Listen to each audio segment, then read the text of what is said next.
Hello again, everybody. This is Derek, and I'm coming back at you with another wargaming and miniature video. And in today's video, we're going to continue on with my American War of Independence project updates. Okay, today is a really good day in that I have finished the last 2 units that I needed for Freeman's farm. So I have all the units required on both sides, both the British and the Continentals, including the Hessians or the Brunswickers. This unit in front of you is the 2nd Massachusetts unit. It is early to mid, mostly early war uniform when they were in their brown jackets with red facings. There's a couple of guys in there with blue jackets, as you might see, but yeah, so Massachusetts has the red facings, and the early regiment was in brown jackets. In late 77, early 78, I do believe that they were starting to transition into the blue jackets as they became available. Okay, so we've got a Massachusetts flag. It's a Liberty pine flag. There might be. I'm taking a look. I don't see it here. Okay, good. It must be on the other unit. But there was a guy that it might have been this guy. Might have been this guy right here. His musket broke right at the tricorn, or we'll call it a cocked hat. It had broke right where the musket and the hat end, because right there on all of these models, it becomes very loose or very susceptible to bending. And if you keep bending the musket back and forth, straightening it up or bending it or whatever, if you keep doing that, eventually it's going to break. And that one had actually broken, and I used some super glue, some Gorilla super glue to glue it back together. And hopefully it holds up over time. If not, oh well, what can you do? You'll notice that the back of the base is painted with, I painted it with a crimson, or maybe a, let's see what color it is, scarlet blood. Mainly so it wouldn't be exactly red and match any of my other units that are painted exactly red. You might not see it on camera, but it's got kind of a sanguine look to it. It's a little bit pinky or close to pink, but it's more red, so I think it looks really good. It's like a salmon, maybe darker salmon. I don't know how to describe it, but it definitely has a unique look. These are Old Glory models. That's a GMB flag. War bases. I went ahead and painted the perimeter of their base black, except for the backside, which I try to paint a unique color or a facing color so that when the regiment is on the table, you know which stands go with which regiment. I did wind up using the European mud, and I used my normal Knock Spring Meadow. The wash that I used was the Strong Tone from Army Painter. I think I like that one the best, actually, out of all my washes. The jacket color, I slept on this, actually.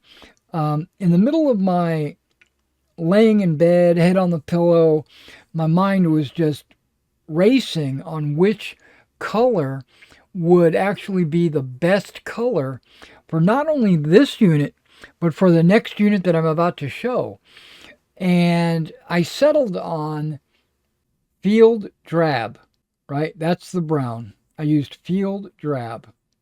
And I think it came out really good. All right, so now that's the Massachusetts, the 2nd Massachusetts. This and the next unit is the last two units in my Freeman's Farm lineup. So let me pull that unit out and I'll show you what I did with that unit. All right, so we got this next unit out. It's the 1st Canadian Regiment. This is a regiment that was formed from volunteers, not just Canadians. They were all different nationalities, so it's kind of a multinational unit, but Canadian would be the primary nationality. You will notice that if I can't see it, then that's a good sign, right? Okay, maybe it was on one of the previous units when I was painting their bases. Maybe I broke off a musket, because these guys all have their musket bayonets. Okay, so you'll notice that this unit is also brown, but they have white facings. Is a first.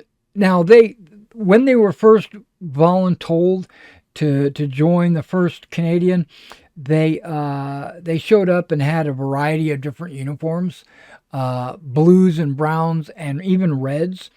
But I decided to paint them brown because that was the dominant color, and that's the color that the unit finally adopted over time. They gradually moved towards the brown, so I figured now would be a good time to do it. And I used exactly the same color of, what did I say, field drab. Now you'll notice the flag. This is not a GMV flag. This is a Derrick flag. I had actually taken some printer paper, cut out a flag that I could fold and glue, and then I painted it orange, and using a pencil, yes, an actual number 2 pencil, it's actually mechanical, I wrote on the flag the letters COR for Continental Own Regiment. And it was very stylized COR, very fancy calligraphy looking COR. And I did it 4 or 5 times, erased it and wrote it again, erased it and wrote it again. And then I erased most of it and I painted it orange. And then using my paintbrush, I painted the COR in yellow, and I was mimicking the orange flag of the Canadian Regiment, because the GMB or Cotton Jim or Stone Mountain or whoever I'm getting my flags from, none of them had a Canadian flag. The Canadian Continental flag. So I had to make my own, and I think it came out okay. I'm gonna give it a 7 out of 10. I don't think it's perfect, but where the paper folded together and I glued it together, you can see a little bit of white on the edge. I need to paint that orange just to disguise it. Same thing with this flag.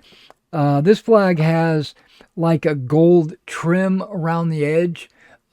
Some that needs to be painted gold, and that gold is what I use on my flag gold, because it's not like deep gold. It's kind of like an old rusty gold. I use I think it's called old gold, actually. Let's pull out the bottle. It's right here. It's a Mecca color. It's still Vallejo, but it's called Old Gold. Yeah, I know it's out of focus, but that's the gold that I use for the flags. Not something like this is bright gold. I don't use bright gold on it. You can kind of see the definite difference, right? And in this case, I actually painted the back orange to match its flag. And it's unique because none of my other units have orange on their back. So that's great. Now, FYI, I am going to be doing a live stream this morning, later in the morning, and so you might watch this video after I do the live stream because I'm going to edit it and upload it after. So, but if you missed the live stream, you should be able to go back in and watch it on the follow-up. And what I'm going to be doing is making roads and rivers, specifically for the Freeman's Farm battle. And I'm going to be doing research, making a tabletop map on the computer. I'm going to show that off, and then I'm going to clear my table off, and we're gonna lay out the felt for the roads and the rivers on the table to make sure I've got enough felt and enough square footage to cover what we need to cover for the battle, and then we'll go into the process of actually making them. So later tonight, maybe after I do my Skyrim live stream, what I'll do is I will make two separate videos. One is, and it's both going to be part of my American War of Independence project updates.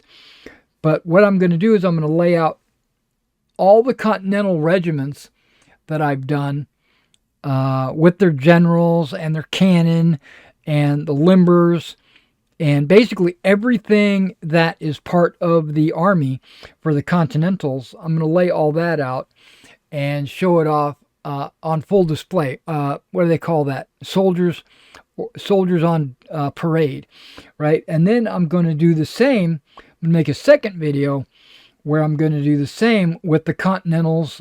I'm sorry, not the Continentals. The British and the Brunswickers on the table with their artillery and their generals and their limbers and all that. So we're going to do both of those this evening after my Skyrim stream. So that should go up sometime on Wednesday. Once I record those, I'll have to edit them and then upload them because I got to get rid of all the ums and the and the dead air when I'm looking stuff up in a book, or whatever. All right, so you're up to date. I've got all the figures.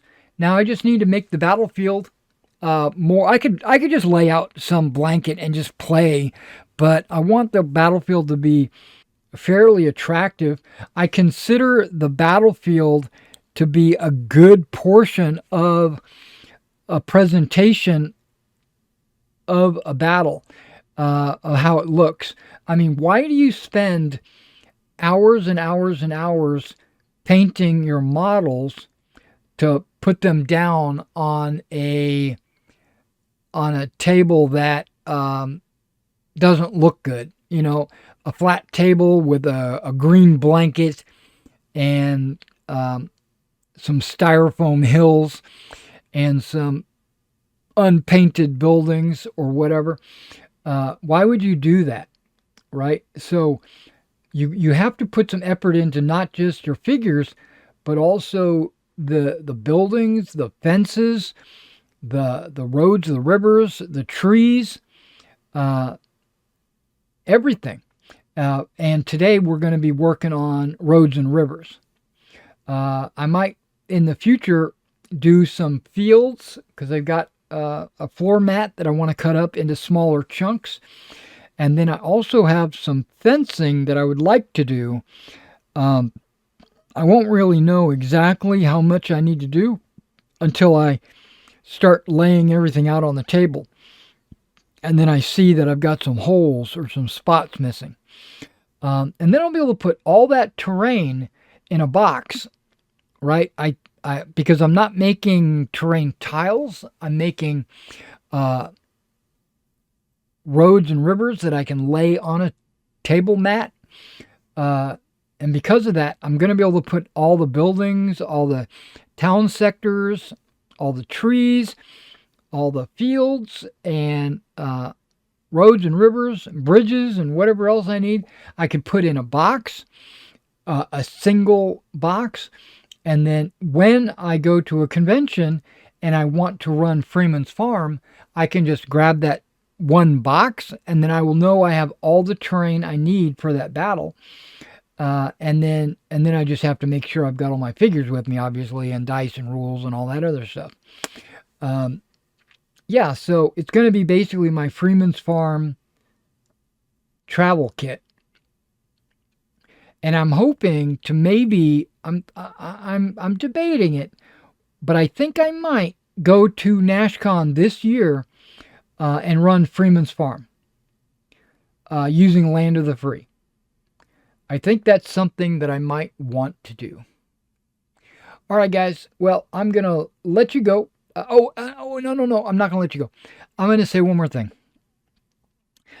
Because I'm planning on taking it to a convention, I plan to play it solitaire a couple of times for a couple of different reasons. Just to make sure that the scenario that I'm portraying is something that people will want to play. I don't want to play a battle that everybody goes, man, that sucked. There was no way, or I can't believe you did this to me or made me do this, or, I don't like scenarios like that. I like scenarios where the players have permission to do whatever they want, win or lose, and or they might have directives from their superiors saying things like, make sure you tank the mill because it's a strategic point on the battlefield, and when the player doesn't do it, then that's on him, right? That I like those kinds of scenarios. But I want to play test it a couple of times to make sure that everything runs smoothly. All the units are able to be deployed and placed on the table. Timing, because I know the Brunswickers arrive late. I want to make sure everything shows up nicely.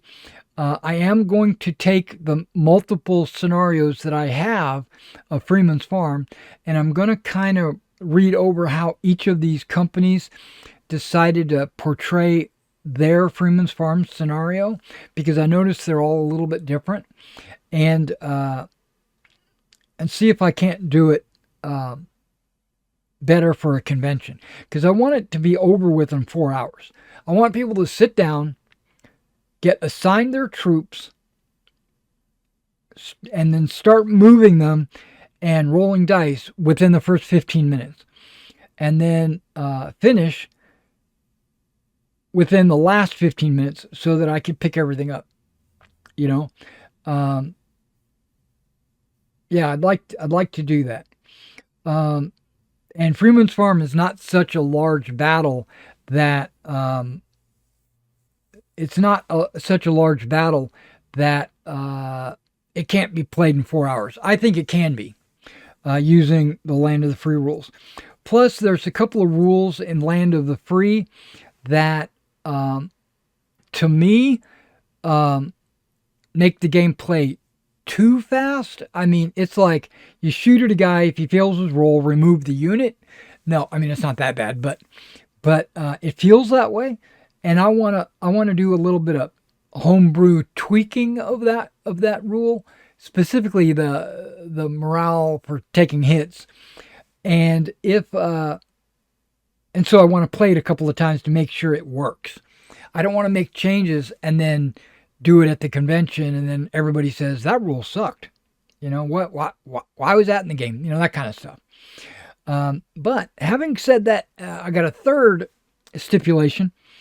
I was hoping that I could do a live stream, not record it and then upload it to YouTube, but do a live stream where my viewers, anybody that's viewing the live stream, could take command of units, and through the power of text messaging, through the power of the comments or the chat during the live stream, they could tell me where they want to move their units, and I would do the moving and the die rolling for them on the table. And then, and basically give everybody an opportunity to play the game and have a good time. So, everybody would take command of their units from afar. And then you could be in England, and another person could be in Australia, and somebody could be in Alaska, and you guys could all play Land of the Free with me, being the rev slash miniature mover and dice roller. You know, I think that would be good. Even if I only had one person join, I could have them move like all of the Continentals and then I'll move the British or vice versa or whatever. But if I had two or more people join me on this live stream, then I could step back and be impartial and just move units based on what people tell me. And they might tell me, hey, I want this unit to move forward and to the left. And so what I would do is I would interpret those orders as best as I can, and then but there's no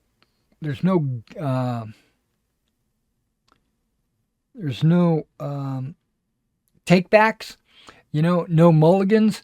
So if I move them forward and to the left, am I going to wheel? Am I going to echelon? Am I going to turn left? Or what am I going to do will be based on what I feel the unit would do based on what you're telling them to do. So you have to be very specific. I want them to move forward 3 inches and echelon to the left, 1 inch or 1 base width or whatever. And then that would be fine. Or I want them to move up to the fence line and hold the fence line or something like this, right? And then I'll do it.